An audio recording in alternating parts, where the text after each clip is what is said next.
লোকসভা নির্বাচনের প্রাক মুহূর্তে শিলচরে উপস্থিত হলেন আসামের মুখ্যমন্ত্রী হিমন্ত বিশ্ব শর্মা।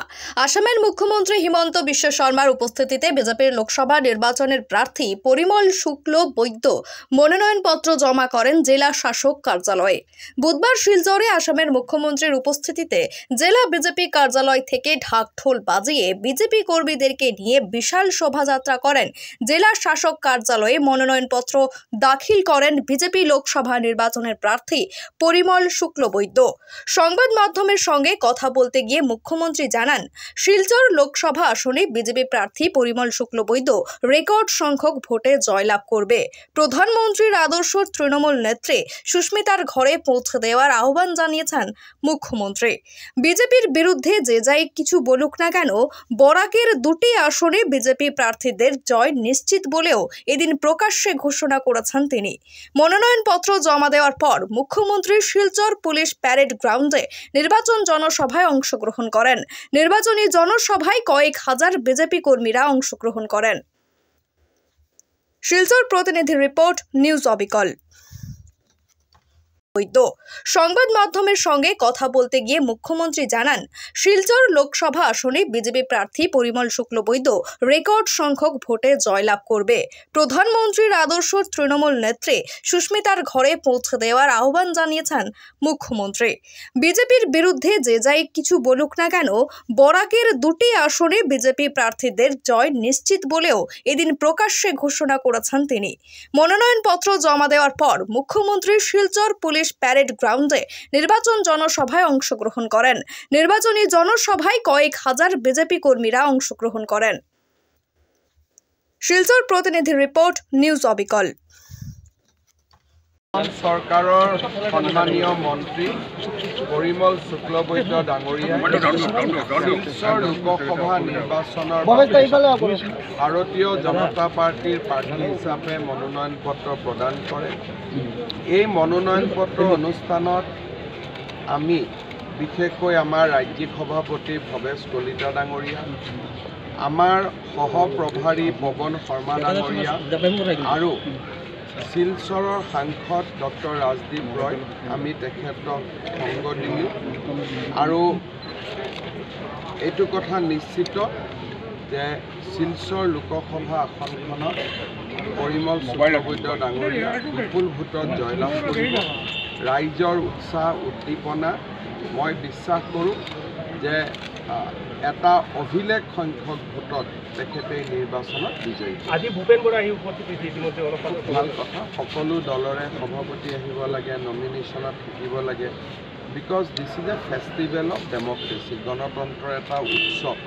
গতিকে কাৰো প্ৰতি কোনেও বেয়া কথা নোকোৱাকৈ, বেয়া ভাষা প্ৰয়োগ নকৰাকৈ সকলো আহিব লাগে, মনোনয়ন দিব লাগে আৰু this is what we call democracy.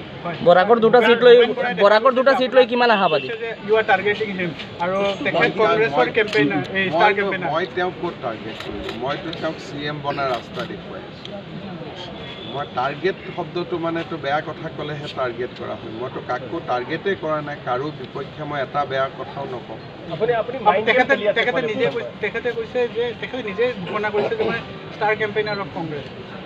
এতিয়ালৈকেতো হয়, কিন্তু ভৱিষ্যত কোনে দেখে?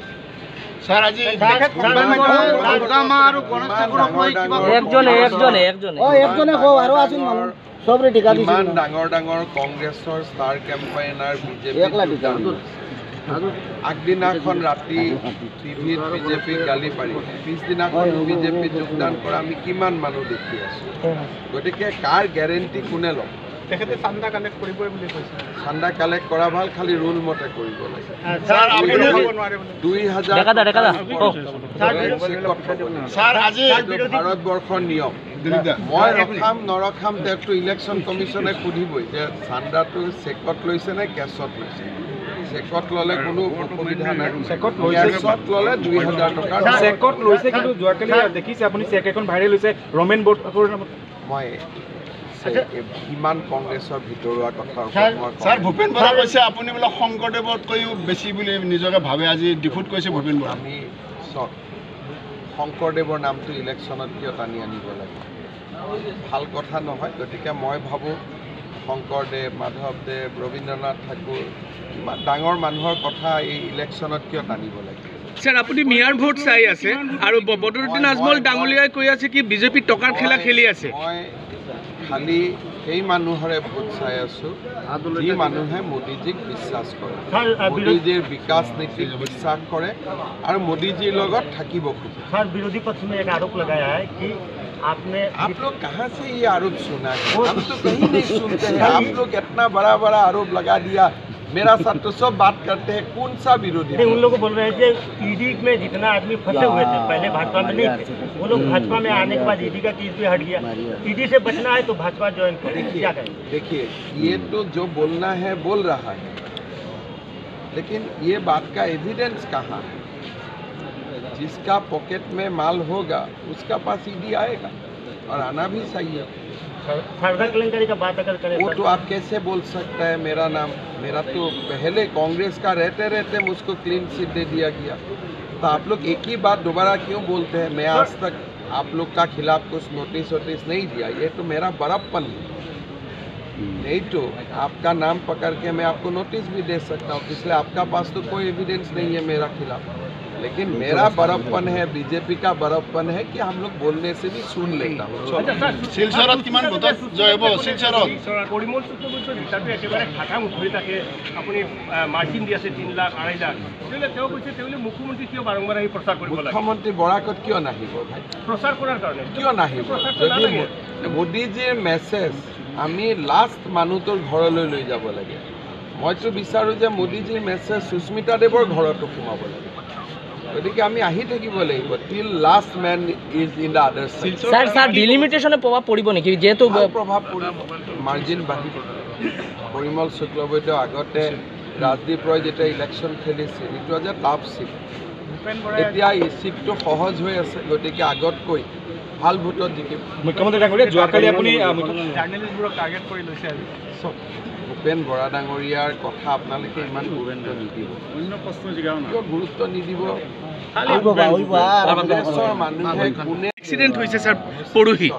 এক্সিডেণ্ট বা শিলচৰৰ সমস্যা আছে, কিন্তু মোদীজীক চবেই ভাল পায়, চব জয় শ্ৰীৰাম।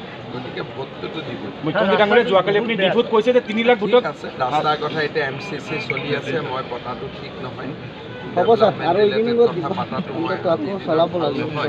কিন্তু যি নহওক, শিলচৰৰ মানুহে সকলোৱে নৰেন্দ্ৰ মোদীক ভোট দিব, পৰিমল শুক্লবৈদ্য। 3 লাখ ভোটত জয়ী কৰাৰ কাৰণে আপুনি কৈছে যোৱাকালি টাৰ্গেট পৰিমল শুক্লবৈদ্য ডাঙৰীয়াৰ ক্ষেত্ৰত কিবা পৰিমল শুক্লবৈদ্য ডাঙৰীয়াৰ ক্ষেত্ৰত টাৰ্গেটটো মোক গধূলিকৈ সুধিব, চবৰ লগত বহি লওঁ। এনে এটাতো টাৰ্গেট ক'লে নহ'ব, এইটোতো টিভিত থাকি যায় নহয়। গতিকে এইটোতো ভাবি চিন্তি ক'ব লাগিব। আৰু শিলচৰততো মই বহুতবাৰ আহিমেই, গতিকে টাৰ্গেটটো আমি পাতি ল'ম। কিন্তু এইটো কথা কৈছোঁ যে ৰাজদীপ ৰয়ৰ সময়ত শিলচৰ সমষ্টিটো খুব টান আছে। আজি শিলচৰ সমষ্টিটো ইমান টান নহয়, গতিকে আমি ৰেকৰ্ড মাৰ্জিনত এইবাৰ জিকিম। কিন্তু কিমান হ'ব সেইটো একবাৰ মোৰ টিমৰ লগত মোক বহি ল'ব। স্যাৰ কৰিমগঞ্জত কি হ'ব? কৰিমগঞ্জ আমি জিকিম, কোনো সমস্যা নাই। কৰিমগঞ্জত আমি ভাল কৰিম। তিনিকুণীয়া লৰাই আছে, কিন্তু তিনিকুণীয়া লৰাই কাৰণে আমি নিজিকোঁ। মোদীৰ ওপৰত বিশ্বাসৰ কাৰণে জিকিম। লৰাই জেগাত লাষ্টৰ লৰাইটো তিনিকুণীয়া হ'ব পাৰে, 2কুণীয়া হ'ব পাৰে, নবডি ন'জ।